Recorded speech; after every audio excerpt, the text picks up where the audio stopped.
Bonjour et bienvenue dans Parole de druide. Je suis Christophe Rousseau et je suis très heureux d'accueillir à nouveau ma comparse druidesse Adana, Joël. Bonjour Joël. Coucou Christophe, coucou tout le monde. Bon, j'espère que tout le monde va bien. Et aujourd'hui, on va parler d'un sujet un peu plus léger, en tout cas plus sympathique. En tout cas, on va parler des esprits de la nature et du petit peuple de la nature. C'est Mhm. juste? Oui, c'est ça. En fait, ça fait partie intégrante de la sagesse druidique, mais en plus de ça, vous êtes plusieurs à nous l'avoir demandé comme sujet. Ça semble être un sujet qui vous intéresse. Donc, voilà, on a écouté votre demande et on vous y répond aujourd'hui avec Avec grand cet plaisir. épisode sur sur les esprits de la nature.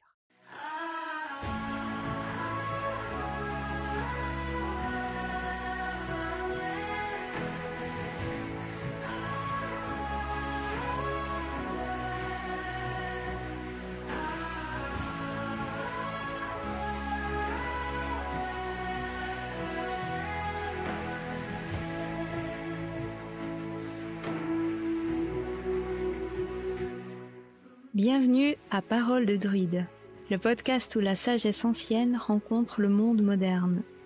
Je suis Joël Chautan, également connue sous le nom de druidesse Adana, fondatrice de l'école de druidisme éoriane à Baule en Suisse, près de Neuchâtel. Avec mon apprenti Christophe Rousseau, nous explorons ensemble l'histoire, les légendes et les pratiques du druidisme au XXIe siècle. Rejoignez-nous dans ce voyage spirituel où nous partageons des récits inspirants des rituels ancestraux et accueillons des invités spéciaux tout en promouvant une spiritualité de paix et d'amour. Préparez-vous à découvrir les mystères et la magie du druidisme moderne. Sur les esprits de la nature. Alors, on va commencer simple, hein. Je vais faire le padawan naïf qui connaît pas, ce qui est un peu le cas en fait, hein. Alors on dit il y a un petit peuple de la nature et des esprits de la nature. Est-ce que tu peux déjà nous expliquer un peu la différence? Je sais pas, mais qu'est-ce qui les caractérise? Oui, alors il y a plein de peuples qui peuplent la nature, qui sont dans ce qu'on appelle l'autre monde ou le monde invisible.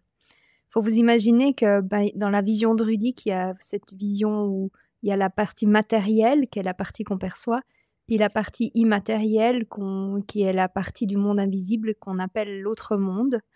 Et en fait, dans cet autre monde, il y a plein, plein, plein de peuples. Et les peuples dont on va parler aujourd'hui, c'est les peuples qui sont liés aux éléments naturels. Et au-delà de ça, il y a d'autres peuples que sont les peuples des fées, des elfes, des dragons, heu plein d'autres peuples, peut-être même plein qu'on ne connaît pas dans les inframondes et cetera, qui sont des peuples qui vivent dans l'autre monde. Mais, voilà, nous on va parler principalement aujourd'hui, des peuples liés aux éléments de la nature, qu'on appelle esprits de la nature, qu'on appelle aussi parfois êtres élémentaires ou esprits élémentaires. Alors juste pour faire la distinction aussi, les esprits élémentaires ou les êtres élémentaires, c'est les êtres associés aux éléments et c'est pas forcément des éléments naturels. Par exemple, on peut avoir un être élémentaire dans le béton ou dans le plastique ou voilà, c'est en fait la manifestation d'un élément qui peut avoir été transformé par l'humain. Donc nous, ce dont on va parler, c'est les esprits de la nature, qui sont des êtres élémentaires. Je sais pas si vous me suivez. Si jamais tu me reprends, Christophe, c'est déjà soit toi, si tu me suis, c'est déjà bon signe. Après les autres, vous pouvez si jamais poser des questions. Donc les esprits de la nature font partie des êtres élémentaires, mais ce sont la partie des êtres élémentaires qui sont ceux associés aux éléments naturels. Aux éléments naturels dont on va parler, mais déjà un truc à la fois. Donc distinction, être élémentaire, esprit de la nature. Les esprits de la nature sont des êtres élémentaires, mais tous les êtres élémentaires ne sont pas forcément des esprits de la nature. Par exemple, l'esprit dans une épée forgée, c'est un être élémentaire, mais c'est pas un esprit de la nature, parce qu'il n'est pas naturellement là, en fait. Il a été invité pour être là, ou en tout cas sa force a été activée par une action humaine. Donc les 2 sont bons, hein. Le Les esprits de la Mmh. nature, les êtres élémentaires, les 2 sont tout à fait bons. Après, il y a des êtres élémentaires qu'on côtoie tous les jours, dont on n'a pas forcément conscience et nous, on va plutôt chercher ceux qui éveillent la magie en nous et qui stimulent l'émerveillement, que sont les esprits de la nature. En tout cas, les druides, à part les forgerons et autres qui travaillent beaucoup avec les forces élémentaires, d'où plein d'objets magiques. Mais là, dans le sujet d'aujourd'hui, d'ailleurs on pourra peut-être faire une fois un sujet sur les êtres élémentaires et les objets magiques, si ça vous intéresse. Mais là, on va parler des esprits de la nature. Ça te paraît clair, Christophe ? Plus ou moins, mais on va y aller. On va y aller. On va creuser le truc. On va aller dans les esprits élémentaires de la nature. Donc j'imagine qu'on parle de l'eau, du feu, du vent. Qu'est-ce que j'oublie de la terre, des pierres. De la terre et des pierres, évidemment. Donc ce sont des éléments, j'allais dire des éléments élémentaires, parce que on va se répéter, mais ouais, des éléments fondateurs en fait de ce qu'est le druidisme, de ce qu'est la nature finalement. Oui, alors dans toutes les sociétés primordiales, ils n'avaient pas la connaissance des éléments atomiques comme nous on l'a maintenant, où on voit que finalement notre monde il est formé à partir d'éléments atomiques. Et en fait, eux, ils avaient plutôt une vision observatrice de la nature et ils différenciaient la nature à partir des éléments. Donc les éléments dans le druidisme sont la terre, pour tout ce qui est pierre, rocher, sable, la terre fertile, etc. L'élément eau, pour tout ce qui est rivière, glacier, nuages. Le ciel aussi, des fois, fait partie de l'élément eau, vu qu'ils s'imaginaient que le ciel était fait d'eau. Vu qu'il y a de l'eau qui tombe du ciel quand il pleut, c'est pas assez logique. Le brouillard, la neige. Et puis, le vent, l'air. Donc l'air, c'est tous les vents, et c'est l'air qu'on respire, mais toutes les formes de vent et de tempête. Et le feu, il l'associait aux éclairs, au tonnerre, enfin aux éclairs, aux rayons du soleil, et au feu, le feu qu'ils voyaient dans le feu de forêt, le feu qu'ils faisaient dans le foyer, les braises et tout ce qui est chaud. Donc typiquement, on a des lieux comme les sources thermales qui sont un mélange d'eau et de feu en tant que principe élémentaire. Donc dans la nature, avec cette observation, ils distinguaient les lieux selon les éléments et ils observaient dans une forme de médecine que chaque lieu et chaque élément pouvait avoir un effet sur le corps. Ça, on est sur un peu plus l'aspect première médecine du monde. Et nous, ce qu'on va parler, c'est plutôt la conscience qu'il y a derrière cette énergie élémentaire. Ah oui, il y a un 5e élément, je l'ai oublié. Dans beaucoup de traditions, on l'appelle l'éther. Oui. Dans le druidisme, on l'appelle, alors il y a 2 mots pour le désigner, c'est soit la nuivre, soit la nuifre. Nuifre avec un F, ou la nuivre avec un V. Et oui. Ça s'écrit NWYVRE ou NWYFRE. Il y a les deux. C'est l'éther. C'est l'élément qui réunit, ouais. C'est pas un élément qu'on peut voir, en fait. C'est pas quelque chose qui est palpable dans la nature. C'est l'élément de cohésion. C'est ça. Et c'est un peu pour les scientifiques, au 18e, 19e siècle, on parlait de l'éther, on parlait de... Alors maintenant, on parle plus de ça, mais on parle plutôt d'énergie, alors de matière noire, d'énergie, etc. Mais ça fait du sens, c'est qu'ils avaient déjà cette... cette connaissance ou cette intuition qu'il y avait quelque chose dans l'univers qui était partout en fait, qui comblait les vides finalement.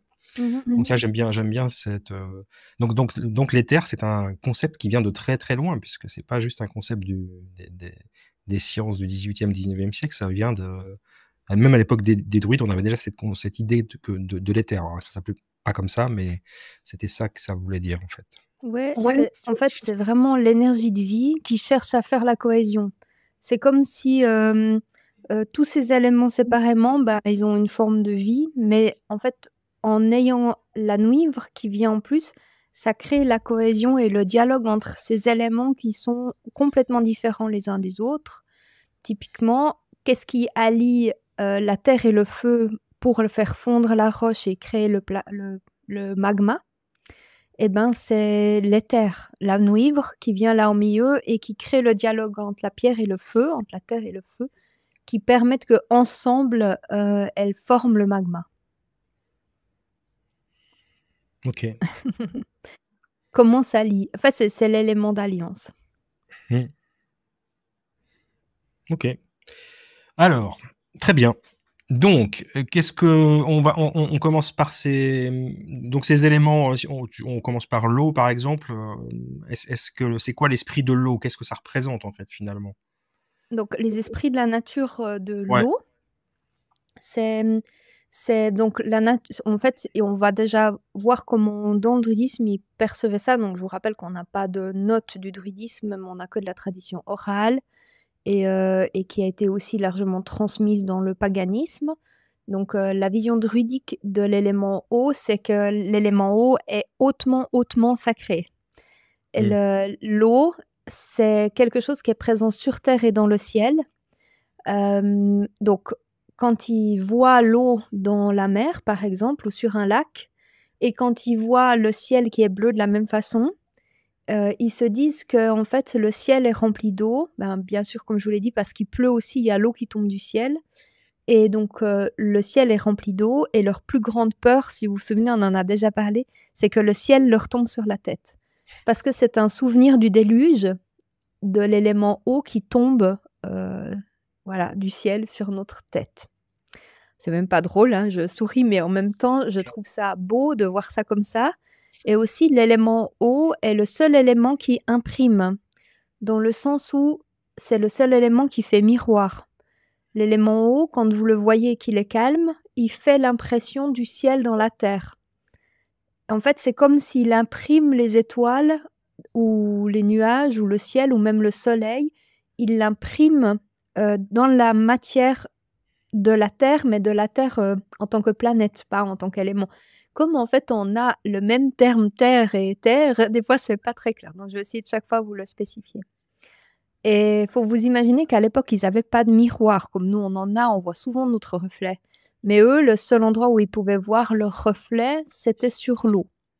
Mmh. Et donc l'eau, elle était très importante parce qu'elle représentait vraiment une dimension où elle permettait de faire imprimer, le ciel, l'au-delà, l'autre monde, l'endroit qu'on ne peut pas atteindre et aussi ce grand œil qui nous surveille, qui est le soleil, qui est un dieu pour eux. Ben, il arrivait à l'imprimer sur terre. On pouvait même des fois le toucher quand on était sur une surface d'eau où on voyait le soleil se refléter dedans et se disait: «Bah, c'est le soleil qui est là, dans l'eau» et donc il pouvait le toucher et l'eau, elle a quelque chose de hautement, hautement, respecté et sacré et tous les esprits de l'eau, c'est des esprits qui vénèrent parce que comme ils impriment le ciel sur terre, c'est aussi ceux qui sont capables de renvoyer la terre dans le ciel et donc de nous permettre de changer d'état ou de passer d'un état à un autre. D'ailleurs, l'eau est la spécialiste du changement d'état. On peut avoir de l'eau liquide, de l'eau solide ou de l'eau gazeuse. Et l'élément eau, il va se manifester, ben, sous forme de rivière. Le nom qu'on donne actuellement aux esprits des rivières, c'est les ondines.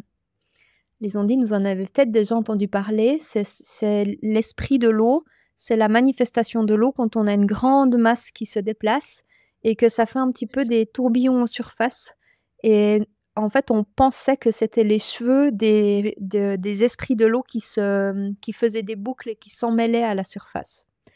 Donc ça, c'est l'esprit des ondines. Les ondines, ils sont associés à la purification et c'est des esprits vénérés pour, tout ce qui est, douceur, fertilité, enfin purification, nettoyage, libération de choses très profondes. Donc le fait d'aller se baigner dans une rivière et de se mettre en lien avec l'âme de la rivière, ça veut dire qu'on n'est pas juste en train de se baigner dans la rivière. On va dans la dimension de l'autre monde de la rivière. Donc faut s'imaginer que c'est un acte magique qui est puissant, le lien avec les esprits de la nature. C'est pas juste fun, c'est prendre l'élément et aller plus en profondeur dans l'élément et s'adresser à ce qu'il est en tant que principe et pas juste en tant que, manifestation. Donc le contact avec les ondines dans l'élément eau, c'est quelque chose d'extrêmement puissant. Puis un autre esprit de la nature que tu connais sûrement, Christophe, c'est les sirènes. Ouais. Les sirènes, qui sont aussi des manifestations des eaux profondes. Dans les contes, il y a le fait qu'elles chantent, qu'elles envoûtent les marins et qu'elles les attirent dans les profondeurs. Donc, faut savoir que l'élément eau, en tant que conscience, elle n'a pas conscience que nous, on a besoin de respirer. En fait, on est dans l'absolu des esprits de l'air, nous, en tant qu'humains. On respire de l'air, on se nourrit d'air. Sans air, on meurt plus vite que si on manque de nourriture. Donc, c'est l'élément principal duquel on se nourrit. Et les esprits de l'eau, eux, ils n'ont pas conscience que nous, on a besoin d'air. Donc, si je fusionne complètement avec un esprit de l'eau, ça m'est déjà arrivé une fois, c'était assez étrange. C'est comme si on oublie qu'on ne peut pas respirer de l'eau. On n'est pas un poisson. Donc, les sirènes, elles jouent ce rôle-là. Tu voulais dire quelque chose? Non, j'avais l'image d'un bébé qui est dans le ventre de sa maman, qui respire de l'eau, du coup. Oui, Enfin, qui respire de l'eau, qui respire pas d'air en tout cas. qui respire pas d'air, ouais. Donc, Mmh. il y a quelque part un espèce de, on vient de là quand même. Je trouve ça assez poétique. C'est vrai, et puis c'est notre autre monde d'une certaine façon. C'est qu'on vient de l'élément eau, parce que quand on donne naissance, il y a l'élément eau qui sort du ventre de la mère. Donc en fait, ils voient nos ancêtres qu'on vient de l'élément eau. Tu vois, faut vraiment vous dire que tout est basé sur l'observation et que notre cerveau cartésien, faut presque un peu le mettre sur off et se dire j'observe. Donc quand un bébé naît, il vient dans l'élément eau. Et ensuite, quand on repart, on cherche à le faire repartir dans l'élément eau. Donc, il y a énormément de sites funéraires qui sont sous forme de barques, orientés sur le soleil couchant à l'ouest, aux équinoxes. Ou dans d'autres rites où ils mettent carrément le défunt sur une barque physique qu'ils envoient sur une rivière ou dans la mer pour qu'il aille vers le soleil couchant, pour qu'il traverse l'eau. Et tous les esprits de l'eau sont des gardiens de l'autre monde et du monde des défunts, entre autres.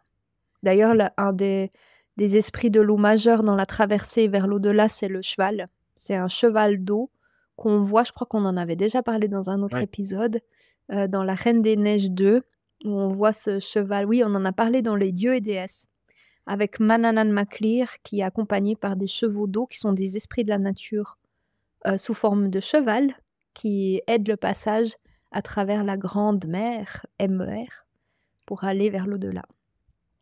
Donc l'élément eau, c'est bien que tu commences par celui-là, parce que Christophe, pardon. Pascal, ça c'est l'autre druide. T'as vu, je t'ai déjà fait monter d'un rang. Je suis honoré. Alors là, je suis honoré. Ah, voilà. Oui, c'est bien que tu aies commencé par cet élément, parce qu'il est complètement fondamental. Alors moi, c'est mon élément. Moi, je suis un poisson dans l'eau, c'est pour ça que je commence par celui-là. C'est celui qui me parle le plus. On a tous un peu notre élément favori. C'est ça. Je sais pas quel, c'est lequel le tien, par exemple? C'est la terre. C'est la terre. Bon, maintenant, on va donc parler de la terre. Bon, ouais, on peut. Mais alors, je voulais peut-être juste encore repréciser que quand on parle des esprits de la nature, c'est vraiment comme si on pouvait dire que l'élément a une âme.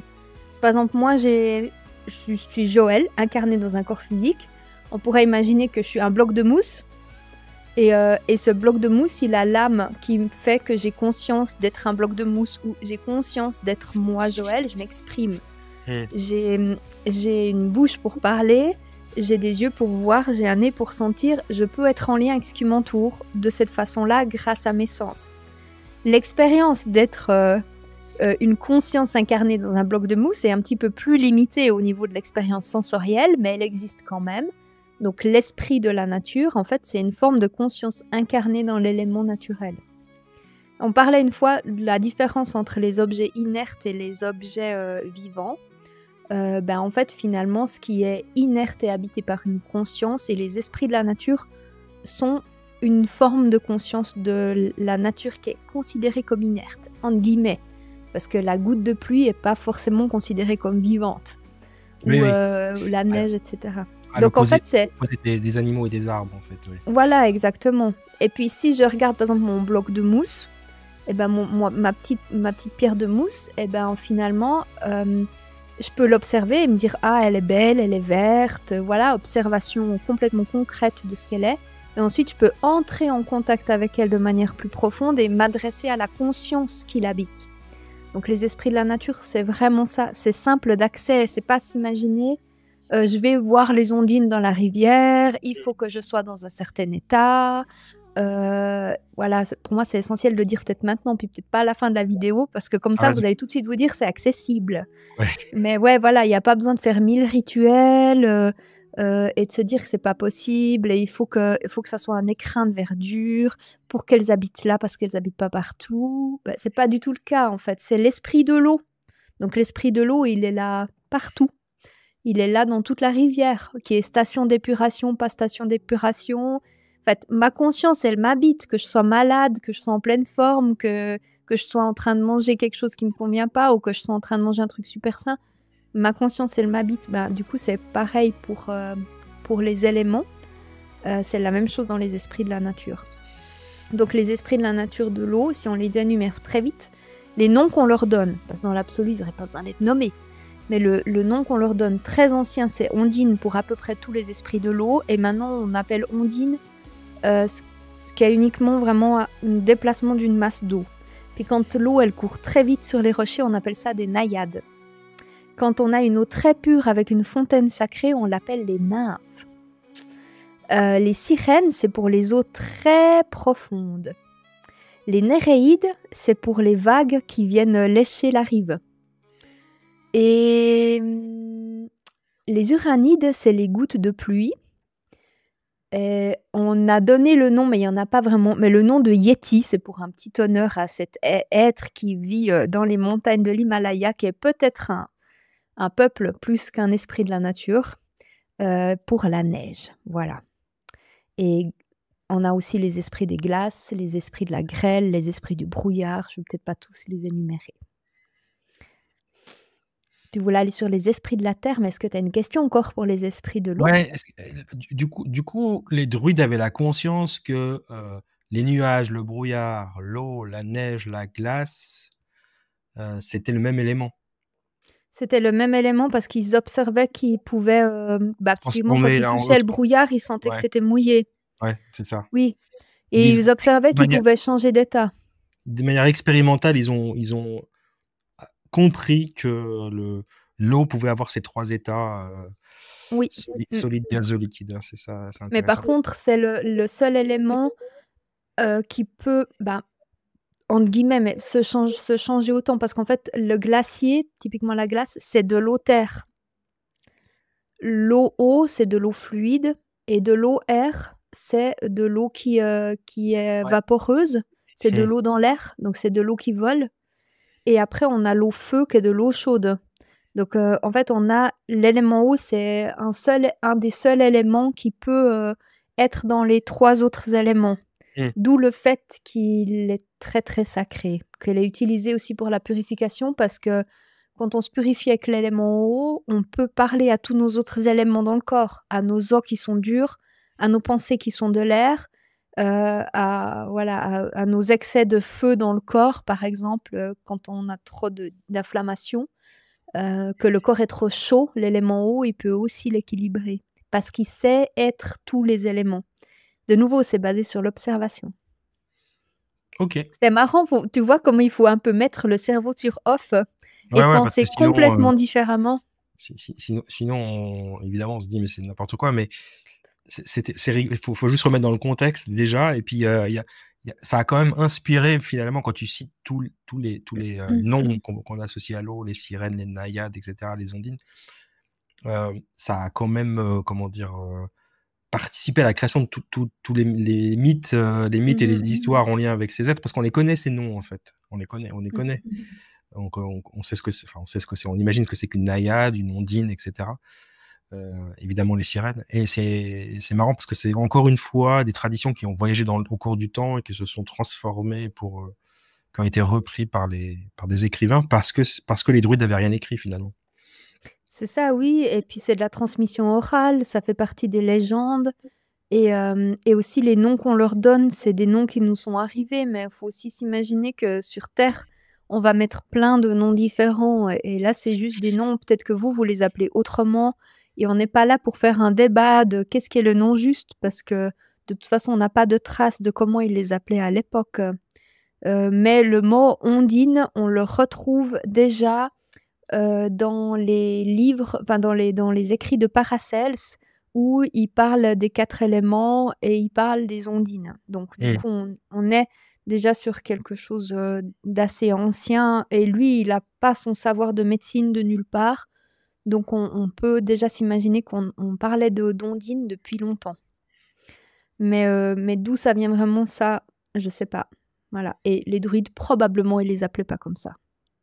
Mais Oui. ce que j'aimerais surtout dire, c'est que, bah, là, dans mon approche de cet épisode, je vais pas vous parler forcément des esprits de la nature sur: «Ah, c'est trop cool, aller voir les ondines et tout», comme un peu un monde qui vend du rêve et qui vous comment dire? Qui est super parce qu'on va aller dans la nature, on va aller dire bonjour aux esprits de la nature. Bah, en fait, j'aimerais juste, bah, vous rendre attentif qu'on est sur des forces et Mmh. que c'est des forces fondamentales et que c'est pas juste tout beau, tout brillant, tout licorne. L'élément eau, en tant qu'esprit de la nature, il peut être tant créateur que destructeur. C'est ça. L'esprit du tsunami, c'est une force qui n'a pas de dualité. Tous les esprits de la nature sont hors dualité. Donc ça veut dire qu'ils ont pas de notion du bien et du mal. Donc en fait, ils font ce qu'ils doivent faire pour la Terre. Voilà. Donc se dire par exemple que quand il y a eu un élément catastrophique qui s'est passé, c'est pas pour punir l'humain d'eux, mais c'est vraiment de en fait, ça doit être, donc ça se fait. Il y a un éboulement, il y a voilà, une tornade, un cyclone, des autres catastrophes, des inondations. C'est clair que ça nous plaît pas. On se sent coupable de ce qu'on fait à la nature, donc on essaye de trouver des raisons, mais dans l'absolu, c'est plus fort que nous. Donc ces esprits de la nature, s'adresser à ces forces pour nos ancêtres, c'était essentiel. Aller vers la conscience de ces éléments, c'était s'adresser à cette nature avec laquelle ils sont en lien tous les jours, puis qu'ils essayent de s'en faire une alliée. Donc nous, maintenant, en fait, on se dit: «C'est trop cool, je vais aller voir les esprits de la nature dans la forêt, je vais aller dire bonjour aux lutins et aux gnomes». Nous, un peu, c'est la balade, parc zoologique fun. Mais il faut s'imaginer que c'est des forces fondamentales. En alchimie, typiquement, on va travailler avec eux, très, très, très profondément et c'est l'essence même de l'expérience. Donc c'est hyper, hyper puissant. Mmh. Voilà, il y a des dimensions avec les esprits de la nature. Donc dans C'est ce ça. podcast, j'essaye de vous rendre attentif que je pourrais vous parler des esprits de la nature. C'est trop cool, on va aller dire bonjour à tout ce petit peuple et en même temps, j'ai envie de vous amener la dimension de: «C'est trop cool, oui, mais c'est surtout une sagesse immense et Mmh. c'est surtout une conscience énorme» et ça et bosser avec eux, c'est ouh. Mmh. Voilà, silence. Non, Ceci mais là, étant dit. ceci étant dit, Non mais passons à voilà, un c'est autre vraiment élément. hein? Comment? Je dis Ah, on ceci a étant dit, parlé de la terre. passons à un autre élément. Alors c'est vrai que l'eau peut-être est le plus vaste parce qu'il est partout, enfin tu me diras les autres sont tous partout, hein, mais il a ces différentes formes et puis il a cette, oui, il a cette capacité à être, à donner la vie et à la reprendre aussi donc Mmh ouais, mh. hem, La donc il est terre? intéressant. La terre, parlons de la terre, notre La terre. terre. La terre, l'élémentaire, c'est ce qui nous fonde, ce qui est fondamental, ce qui est structurant, ce qui nous donne de la solidité, ce qui crée, une dimension tenue. Mmh. C'est plutôt un élément d'arrêt, plutôt statique, qui nous apprend à ralentir. La terre dans les esprits de la nature, on est sur tous les rochers, les blocs, les montagnes, le sable, les cristaux, hem, bah, toutes les différentes sortes de roches et bien sûr la terre des jardins, la terre fertile et cetera. Donc les noms qu'on leur donne, c'est les lutins, les nains, les gnomes, même si les nains pourraient être un peuple à part. Je pense que Tolkien n'était pas complètement, ignorant de tout ce qu'il racontait. C'est quand même quelqu'un d'érudit. Bon, ils vivaient dans les montagnes, hein, ils vivaient sous terre les nains quand même. Ils creusaient, c'est des Ouais, mineurs quoi, hein, donc c'est vrai ils sont vraiment très, très proches de la terre. et des cristaux, des trésors, hein. Rigolo. Ouais, c'est ça. On Nous, on les associe aux esprits des tout ce qui est précieux dans le sol, les nains. Ouais. Donc du coup, on a les nains, les lutins. Les lutins, c'est la mousse, c'est ce qui s'amuse, c'est ce qui est drôle, c'est ceux qu'on rencontre dans les forêts un peu moussues, dans lesquelles on aura envie de rire. Les gnomes, c'est les esprits des jardins, c'est ceux qui gardiennent la terre fertile. D'ailleurs, leur nom, il vient de gnose, la connaissance. Donc c'est ceux qui ont la connaissance des différentes terres pour en faire une terre, avec laquelle on peut créer quelque chose. Sinon, on a les géants, qui sont les esprits des montagnes. Mmh. Et on a un esprit de la terre qu'on connaît chez nous dans les Alpes, qu'on trouve en fait, enfin, il y a plein d'écrits de gens qui l'ont vu, et qui l'ont parfois côtoyé de près. C'est un peu notre yéti, des Alpes suisses, françaises et autrichiennes, hein. Les écrits, ils sont dans les 3, enfin, c'est concernant tout le massif des Alpes. Il s'appelle le Tatzelwurm. Tatzelwurm, ça veut dire le ver à tête de chat. Et donc dans les écrits, c'est des gens qui voient apparaître de dessous la terre, un énorme ver, mais il a une énorme tête de chat, souvent noir ou brun, hirsute, qui leur fonce dessus, qui leur fait super peur et qui redisparaît sous terre. Donc c'est un peu tout le temps la même histoire. Souvent les gens y rentrent complètement terrorisés de leur rencontre avec un Tatzelwurm, mais il fait du mal à personne. Il représente, cette nature qui se transforme et la terre qui apprend à être fertile dans des zones où il y a pas longtemps c'était encore des glaciers. Donc il représente la terre qui est en chemin vers la dimension, aérienne, fertile, comme nous on a en plaine, par exemple. Il est Mmh. pas en plaine, c'est pas un esprit qui est en plaine du tout. Ma fille Aria, elle en a vu un une fois. Non, Ah ouais. C'était Dana, la grande, ouais. Elle en a vu un une fois.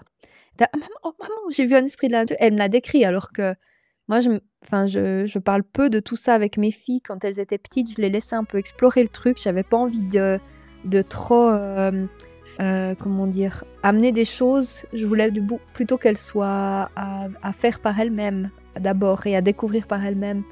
Je voulais pas trop amener de choses qui viennent de l'extérieur et en fait, Mmh. bah, elles me l'ont décrit une fois, c'est trop drôle, elles l'ont vu passer. Donc voilà, le Tatzelwurm. Ouais, il y en a plein des esprits des montagnes, les esprits des sables qui sont une terre qui se transforme et qui est malléable et qui bouge tout le temps. Et puis l'esprit des mégalithes, moi je l'appelle les trolls. C'est des esprits hyper denses, posés, un peu bougons comme ça, genre ouais, les trolls. Mais c'est pas les trolls de Norvège avec leur moque verte au nez, c'est vraiment l'être très dense comme on voit dans les roches ou dans les mégalithes où on imagine que c'est un espèce de gros bonhomme qu'on pourrait pas bouger. Mmh. Donc voilà un peu pour les esprits des pierres. Et qu'est-ce qui fait qu'on donne autant de propriété aux pierres, enfin, aux différentes pierres, est-ce qu'on on différencie les pierres, enfin, et les esprits, ou c'est un esprit commun, et puis chaque pierre prend une espèce de propriété. Tu vois, comme moi je porte une labradorite, toi enfin on a plein de pierres, je sais que tu en vends. Qu'est-ce qui fait que ces pierres, on leur prête des propriétés? Est-ce que c'est en lien avec ça ou pas du tout? J'en vendais. Ouais, mais C'est fini la boutique. pardon. Ouais, alors les pierres, enfin, tu me lances sur un sujet, on pourrait Ouais, faire ça un devrait truc être un autre là-dessus. épisode là, je pense. Que te dire? Alors pour résumer très fort, parce qu'en fait les pierres c'est ma passion ultime. Je note qu'on va faire un épisode sur les pierres. Oui, donc, mais pour faire très court, les pierres Oui. pour moi c'est le fondement de toute chose. Parce que c'est la première chose qui est créée avant l'eau, avant tout ça, avant la manifestation, c'est la roche. Et la roche, si on prend les planètes, c'est créer la roche. Et la roche, c'est un élément fondamental qui nous apprend à être.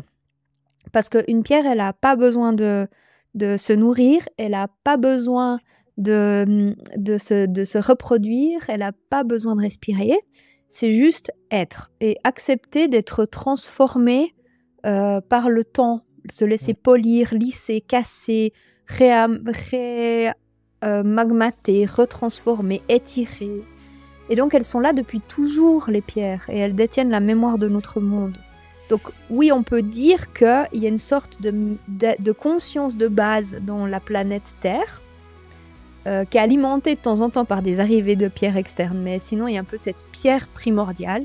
Et cette pierre primordiale, ben, c'est un peu comme notre lumière primordiale, c'est la même chose d'ailleurs de toute façon, qui s'est un peu fragmentée dans tous nos caractères et dans tous les humains que nous sommes. Ben là, c'est un peu la même chose. L'esprit de la labradorite, il va être une forme de conscience qui va amener une énergie spécifique à la labradorite qui sera différente du quartz rose, qui sera différente de la calcite, etc., etc. Mais après encore, c'est comme si quand on polit une pierre ou qu'on lui donne en fait une autre existence encore plus spécifique, donc on imagine on a notre énorme veine de labradorite, et là-dedans on coupe des tranches, donc là elle est sortie, coupe des tranches, prend des petits bouts, fait des petits colliers, et en fait après on a encore comme si cet esprit il se singularisait encore. Ouais.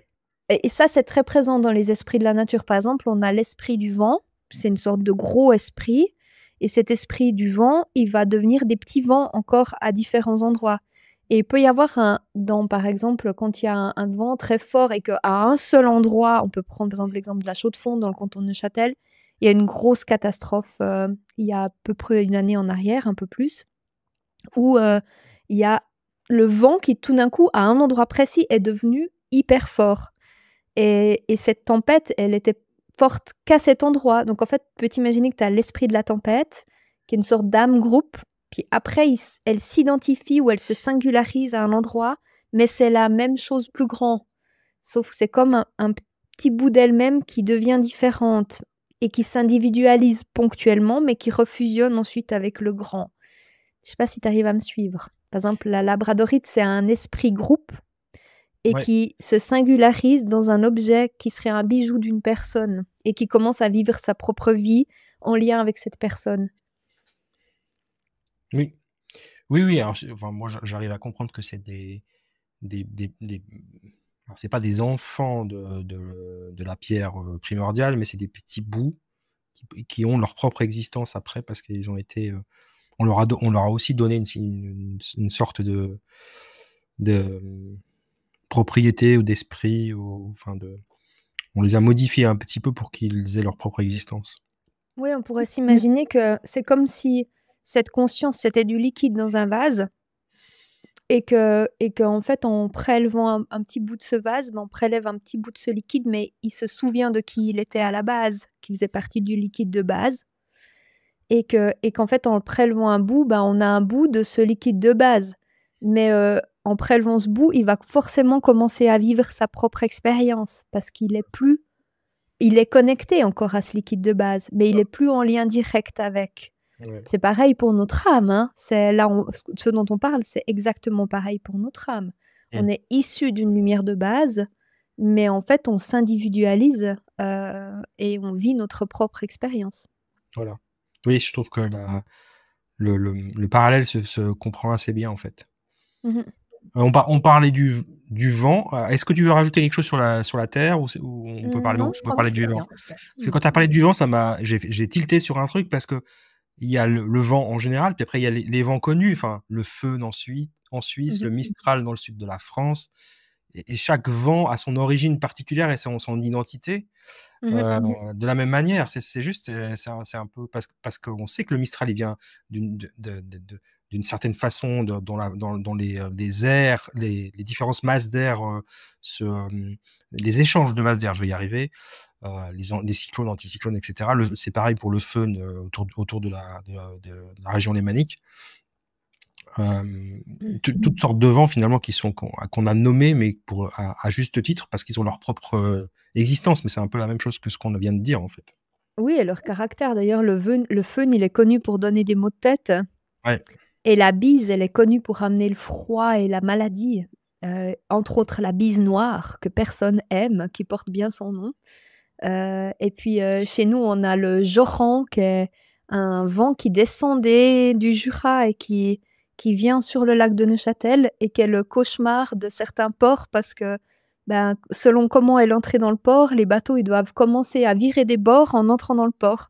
Donc du coup, le Joran, c'est un vent aussi très, tempétueux. Il a c'est pas un vent qui a un caractère stable. Le Joran, c'est un vent qui a ce qu'on appelle, bah, nous, dans le canton de Neuchâtel, on dit des baffes. Je sais pas si ça se comprend, mais c'est comme si tout d'un coup, il souffle plus fort à un endroit très précis. Et donc, quand il y a du Joran, je me souviens, moi j'ai fait de la voile quand j'étais petite, on adorait sortir quand il y avait du Joran. On savait que ça allait être galère pour rentrer dans le port. En tout cas, le port où j'étais, parce qu'il était orienté sur lui. Et en fait, on adorait aussi aller quand il était là parce qu'il y avait par zone des vents hyper forts. Puis après, on pouvait être plus calme. Et puis du coup, on pouvait vraiment jouer avec lui. Donc voilà, je me souviens comme ça, on avait des affinités avec certains vents. Et on peut tout à fait imaginer que les druides, eux, ils allaient invoquer certains vents qui étaient plutôt... donc ils invoquaient la conscience du vent qui était plutôt favorable pour tel type ou tel type d'événement. Mais on voit aussi, quand c'est associé à l'élément air, hein, c'est l'esprit, c'est les pensées, c'est la légèreté dans notre corps. Mais quand il y a du vent, c'est agaçant. Je ne sais pas si vous avez déjà remarqué. Quand ça souffle comme ça, au bout d'un moment, on en a plein la tête. C'est Ouais, c'est fatigant. énervant, on a juste envie que ça s'arrête, c'est fatigant pour l'esprit. Et en même temps, ça nous nettoie, mais ça nous nettoie, puis quand on sature, en fait, on n'en peut plus. On a juste envie que ça s'arrête. Donc, ouais, le vent, c'est un élément très puissant, enfin, l'air en tant que tel, c'est un élément très puissant, nourrissant, transmetteur d'informations, porteur, libre, c'est un élément qu'on peut difficilement enfermer, pas palpable et présent partout, quasiment, sauf dans l'élément eau, un petit peu plus difficile d'accès. Oui, dans l'eau, on va avoir des courants dans l'eau, mais c'est pas des courants d'air. C'est des courants d'eau. Non, C'est pas la ouais, même il y a chose. l'oxygène, mais nos ancêtres, je pense pas qu'ils l'observaient. Non. Je pense pas qu'ils pouvaient percevoir la dimension oxygène qui est de l'élément air dans l'élément eau. Je pense qu'ils observaient juste que dans l'eau, il n'y a pas d'air. Dans le feu, il n'y a pas d'air d'ailleurs non plus, mais s'il n'y a pas d'air, le feu fonctionne pas. Donc, ils C'est observaient ça, ça aussi. le feu, il a besoin d'air. Mhm. C'est juste. Et Et dans la terre, il n'y a pas vraiment d'air. Si tu observes, à moins qu'on soit sur des roches comme des roches qui flottent, comme la roche, la pierre ponce qui est remplie d'air. Mais sinon, les autres roches n'ont pas vraiment d'air à l'intérieur. Ok. Et le feu. Et le feu. Bah, le feu, il reste le feu et la nuire. Et la nuire. Bah, le feu, c'est un élément qu'on va voir sous les manifestations un peu plus... il est difficile à rencontrer comme ça dans la nature. D'ailleurs, ils en avaient peur, hein, souvent. Et ceux qui maîtrisaient le feu, c'est des puissantes personnes. Et encore, maîtriser, c'est un grand mode. mot. Peut-être je vais l'expliquer après. Mais l'élément feu, c'est les rayons du soleil, c'est tout ce qui réchauffe, c'est ce qui est chaud. Et c'est aussi le feu du foyer, les braises, les flammes, la lave des volcans. Voilà, ça c'est l'élément feu dans la nature. Donc les noms, il n'y a pas vraiment de nom. Le nom le plus connu pour l'élément feu, c'est les salamandres. En fait, les salamandres, c'est des esprits du feu qu'on essayait de se mettre un peu dans la poche parce que pendant longtemps, elles étaient réputées pour donner des maladies au bétail, entre autres l'inflammation des pieds des vaches. Donc nos ancêtres, ils avaient tendance à mettre des protecteurs contre les salamandres dans les étables, par exemple. Ils creusaient des croix, enfin ils faisaient des croix dans le bois pour éviter que les salamandres rentrent, parce que les salamandres, elles adoraient boire le lait, et puis elles rentrent dans les étables et elles boivent au pied des vaches. Et quand il y a trop de salamandres, ben les pieds des vaches s'inflamment, parce qu'en fait c'est du feu qui vient têter le pied de la vache. Et donc du coup, si le feu tète trop, ben le feu prend dans le pied. Et donc voilà, ça c'est les salamandres. Elles étaient plutôt craintes, mais elles étaient vénérées par tout ce qui aime les métiers de la forge. et les personnes qui s'occupaient du feu du foyer. Ils vénéraient les salamandres. Et puis les esprits de l'air, peut-être juste pour dire, parce que j'ai pas nommé l'esprit de l'air principal, c'est le sylphe. Les esprits de l'air, c'est les sylphes traditionnellement. Donc il y a plein de noms aux esprits de l'air, là je vais pas les énumérer. Mais les sylphes, c'est les esprits de l'air qui s'élèvent comme ça, qu'on va retrouver au bord des grandes falaises. Quand il y a des airs ascendants, ça c'est les esprits des sylphes, traditionnellement aussi. Donc on a dit les ondines, les gnomes pour la terre, l'esprit principal ou le nom qu'on va retrouver plus communément pour les esprits de la terre, c'est les gnomes. Parfois les pygmées aussi, c'est le nom qu'ils donnaient. Les sylphes et les salamandres. Voilà. Ok. Et du coup, il reste la nuivre. La nuivre. La nuivre, c'est un élément un peu difficilement explicable. Ouais. C'est un élément de cohésion, c'est l'élément qui va faire qu'ils s'entendent et qu'ils arrivent à faire quelque chose ensemble, parce que sinon ils sont tellement différents qu'ils n'arrivent pas à être ensemble. C'est un peu comme, on le voit dans le Seigneur des Anneaux avec des esprits qui ont un peu des caractères. Par exemple, le nain qui n'arrive pas qui serait terre, qui n'arrive pas à s'entendre avec l'elfe qui est plutôt air, plutôt dans l'esprit, tellement léger d'ailleurs qu'il s'enfonce pas dans la neige. Tandis que le nain qui s'enfonce dans la neige, on voit qu'en fait ils essayent de devenir amis, mais c'est pas gagné d'avance parce que déjà ils parlent pas la même chose, souvent ils parlent pas la même langue. Ben, c'est un peu la même chose avec les esprits de la nature et c'est le rôle de la nuivre de créer la cohésion. Donc les gardiens de la nuivre ont dit que c'est justement ces grands peuples que sont les fées, les elfes, les dragons. Eux c'est les gardiens de la nuivre, de l'éther. C'est eux qui vont chercher à mettre en paix les éléments pour leur proposer de vivre une expérience entre eux. Et quand je vous parlais qu'en fait on cherche à maîtriser l'élément, alors dans le druidisme on ne cherche jamais à maîtriser l'élément, c'est une erreur de ma part d'utiliser ce terme. En fait, c'est une connaissance de l'élément en nous qui fait qu'on arrive depuis notre intérieur à se mettre en lien avec l'extérieur et à créer l'unité. Ce qui fait que, par exemple, quelqu'un qui va être très en lien avec les éléments à un certain moment donné, il va devoir faire attention à la qualité de ses pensées parce que si son mental s'agite, ça génère du vent autour de lui.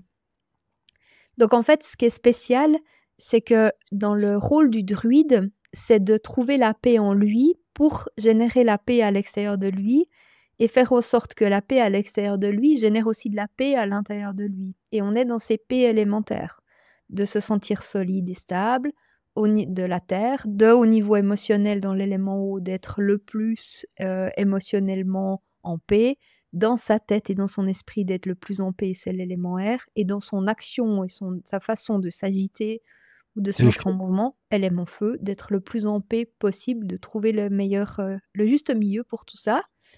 Et donc du coup, c'est pas une forme de maîtrise. On va pas dire j'invoque les esprits du vent. Enfin, ça c'est dans les films. Ça se passe pas comme ça en fait, en vrai. C'est un lien qui s'affine avec le temps, comme si on voulait créer un mariage ou une histoire d'amour avec l'élément. Et donc du coup, à travers cette histoire d'amour, on devient l'élément parce qu'il n'y a plus de séparation entre l'intérieur et l'extérieur. Et à ce moment-là, mes pensées génèrent le vent et le vent génère mes pensées. Donc ça, c'est un chemin initiatique immense, Ouais. mais c'est pour juste parler de la notion de maîtrise qui n'est pas forcément celle qu'on entend. On ne va pas chercher à prendre le pouvoir sur l'élément, jamais. Ouais, on va toujours avoir un immense respect. Comme on en a pour nous-mêmes, on l'a pour l'extérieur. C'est ça. C'est ça. Mm-hmm. Ça serait presque j'allais dire le mot de la fin, mais en tout cas la pensée de la fin de l'épisode, je trouve jolie. Mm-hmm. Parce que ça fait un lien avec, enfin ça fait un tout cohérent, je trouve. Mm-hmm. La façon dont on voit l'humain, dont on voit les éléments, comment ces éléments sont symboliquement en nous, Mm-hmm. ce qu'ils représentent, et finalement le fait qu'il y ait cette cohésion avec la nuivre, l'éther ou la force, on appelle comme on veut là.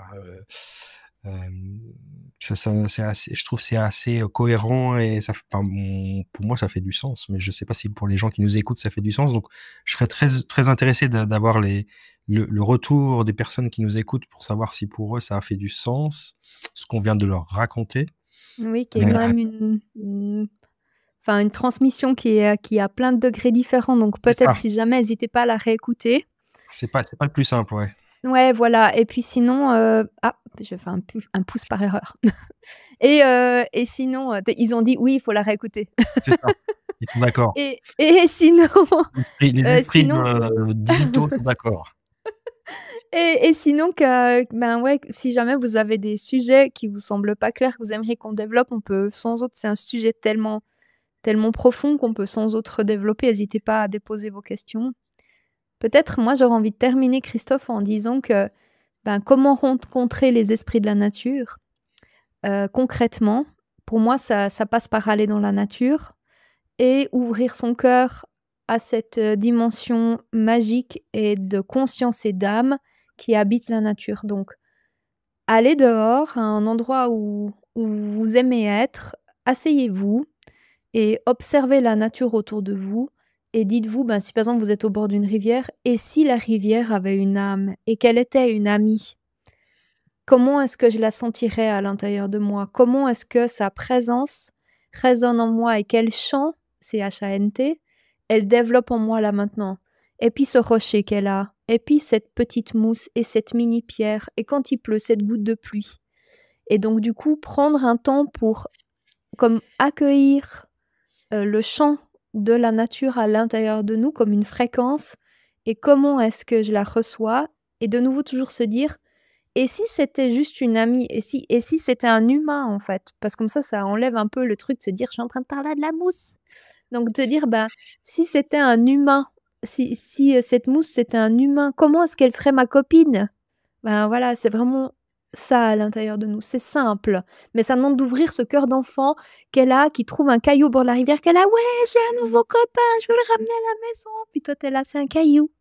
Mais ça, celui qui dit: «C'est un caillou», c'est l'adulte. Bah, du coup, revenir à ce cœur d'enfant et dire: «Ben, OK, Mmh. ouais, c'est un ami à toi, d'accord. Bah, qu'est-ce qui te fait cet ami? Il te raconte quoi?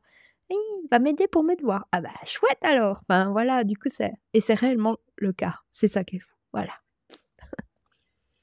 Super. Bah, merci beaucoup. C'était très intéressant, mais j'ai l'impression qu'on va devoir développer encore. Oui, je pense qu'il y Ouais. a encore des choses à raconter.